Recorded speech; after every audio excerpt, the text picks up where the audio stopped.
السلام عليكم ورحمة الله وبركاته. أهلا بيكم. شفتوا يا جماعة أحمد حسام ميزو خرابات على رأي مرتضى منصور طالع يقول لك نادي الزمالك علم كل الأندية المصرية المبادئ. أنا ممكن أقول لا تعليق ونخش في حاجة تانية، لكن لا، ما ينفعش نعدي الموضوع ده. ميزو خرابات بيقول لك الاهلي هو الاهلي فعلا صاحب المبادئ. قال لك الزمالك المصري علم كل الفرق المصرية المبادئ. قبل بس ما نتكلم، عشان الناس ما تفكرش ان احنا بنتنمر على الزمالك او بنسقط على الزمالك، اللي عمله الزمالك ده حاجة ايجابية جدا وحاجة جميلة جدا وحاجة كويسة جدا ويا ريت يستمر. ماشي، ده مش اسقاط على الزمالك خالص ولا اي حاجة. الزمالك ماشي في طريقه الصحيح، ولو كمل فيه هيبقى حاجة كويسة جدا. ماشي، احنا بس بنرد على تصريحات اخونا خرابة ده. بيقول لك النادي الزمالك علم الاندية المصرية المبادئ. طب بص يا عم حسام يا ميدو، انت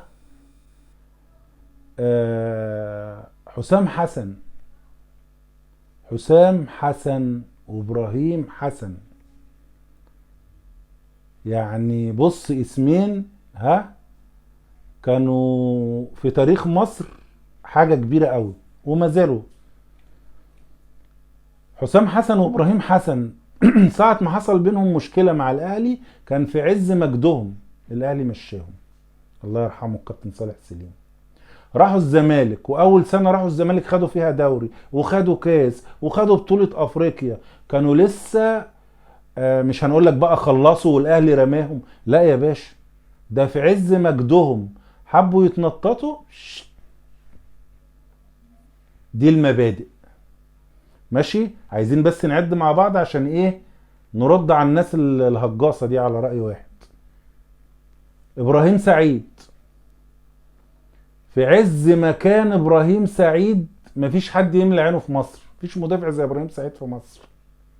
لا تعرفوا مدافع ولا ما تعرفوا خط وسط ولا تعرفوا مهاجم، بيلعب في كل حتة وبيبص مكسر الدنيا. اول ما حب يتدلع الاهلي قال له بعد اذنك مع السلامه. طبعا كلكم كنتوا عارفين تاريخ ابراهيم سعيد ساعتها، مش عايزين نقول عشان الراجل ما يزعلش مننا. هو الراجل ربنا يهديه بقى ماشي دلوقتي على الصراط المستقيم وربنا يصلح حاله. احنا بنتكلم في وقائع. شوفوا الدنيا كانت ماشيه ازاي مع ابراهيم سعيد، والاهلي في عز مجده قال له مع السلامه.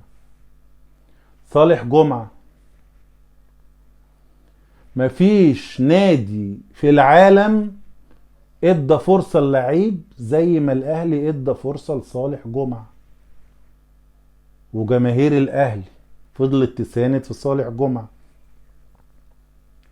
لا صالح استنهز الفرصة لصالحه، ولا رضى جماهير الاهلي اللي هم استحملوه عمالين يهتفوا له. الاهلي مشاه، ولما راح الاسماعيلي هو صالح جمعة ما ضيع، ما راحش هناك بقى امبراطور يعني. تمام.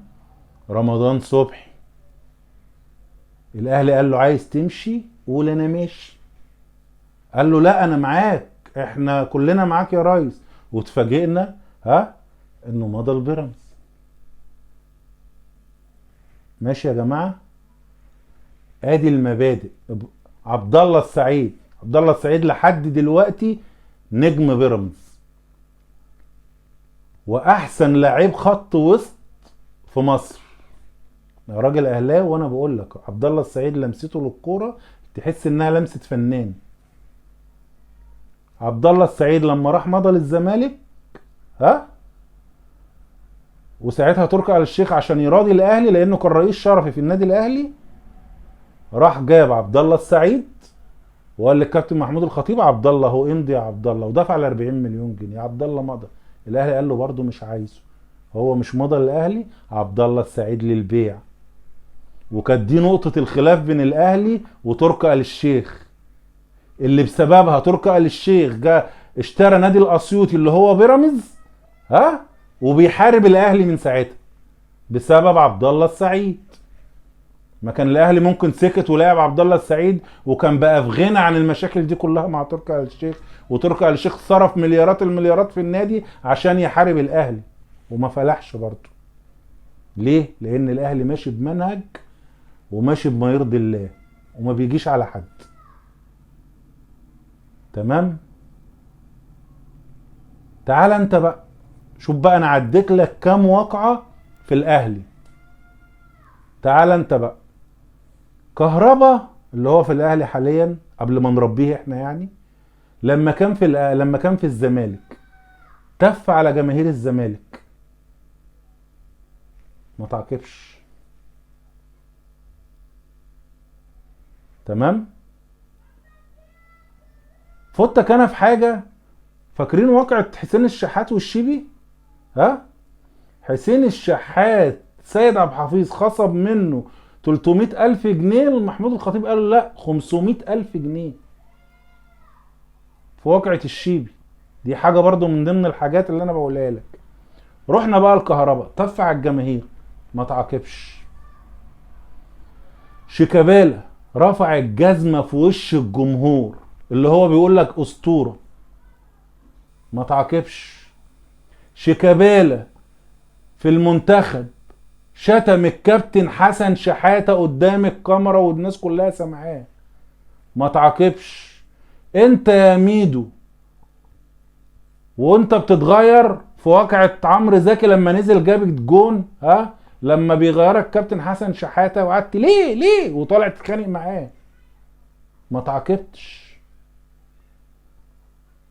تمام؟ وقايع وقايع وقايع وكتير كتير ولا اي حاجة. حازم امام الصغير لما راح خد برضو كام واحد من اللعيبة وراحوا سهروا وعملوا بتاع وكانوا قاعدين في المطعم، ها، مش عارف كان شيكابالا ولا مين، المهم واحد من لعيبة الزمالك وراحوا متخانقين مع بعض ورفعوا على بعض السكاكين في المطعم وما تعجبوش. تيجي انت تقول لي نادي الزمالك بيعلم الأندية المصرية المبادئ؟ لا، انت محتاج ان انت تروح تقعد في حتة فيها شوية مبادئ كده وتقعد تتعلم فيهم وبعدين تعرف يعني ايه مبادئ. عايز تعرف مبادئ؟ ها، روح النادي الاهلي قول لهم انتوا بتعملوا المبادئ ازاي، مع انها باينة للعمى وانتوا بقيتوا تاخدوا المنهج ده، وده ما يزعلناش، ده حاجة حلوة قوي. يا ريت كل الاندية تتبع المنهج ده، ان يبقى عندها مبادئ وعندها قيم وعندها اخلاق، واللاعب اللي يغلط تحاسبه واللاعب اللي يغلط تعاقبه. انت مفكر ان احنا فرحانين بفتوح ان احنا عشان مستفيدين ممكن ناخد فتوح في يناير؟ مش دي القصة. القصة ان انت يبقى عندك مبدأ تمشي عليه. زيزو اللي انتوا عمالين زيزو ونافخين بيه الدنيا، اللي ما سمعناش اسمه النهاردة في الماتش الا مرتين، واخد بالك، جاي له عرض الاتحاد السعودي وهيمشي، وان الزمالك ممشيهوش مش هياخد منه ب2 جنيه الا ربع كوره، لان هو عايز يمشي، لان مفيش ولا لاعب من اللي ليه فلوس قديمه خدها. تسمعوش الكلام ده كله ان اللعيبه بتاخد فلوسها وهنشيل القيد، مفيش الكلام، ان النادي ما فيهوش فلوس. وفي عز النادي ما فيهوش فلوس اقول لك لا احنا مش هنسيب لك كهربا ولا جنيه. كهربا قال لهم خدوا 2 مليون جنيه، يقول لك لا احنا ناخد فلوسنا كامله ومش هنقسط. وبنفس الوقت عمالين يتحايلوا على الغرامه بتاعت شيكابالا بتاع الفريق البرتغالي ده عشان يقسطوا الغرامه بتاعت شيكابالا. يعني هو رافض التقسيط وعمال كل يوم والتاني بيناشدوا النادي. برضو انا لمس لهم العذر، بس احنا بنحكي وقايع، يعني انا لمس لهم العذر عشان ظروفهم الماديه. ماشي؟ وبعدين هقول لك حاجه، زيزو وصبحي والناس اللي انت قمت عليهم الحد دول وبتقول مبادئ ومش مبادئ، انت غرمتهم ها، وخصمت من عقودهم ووقفتهم وعرضتهم للبيع لهدف واحد بس، عشان انت مش عارف تجدد معاهم. لكن انت لو عارف تجدد مع واحد فيهم، لا هتغرمه ولا هتعاقبه ولا هتعمل حاجة. لا صبحي عايز يجدد ولا فتوح عايز يجدد، وقال لك اجدد بشروط تاخد القديم، وعرض عليكم مبالغ طبعا غلامية، انتوا قلتوا لا.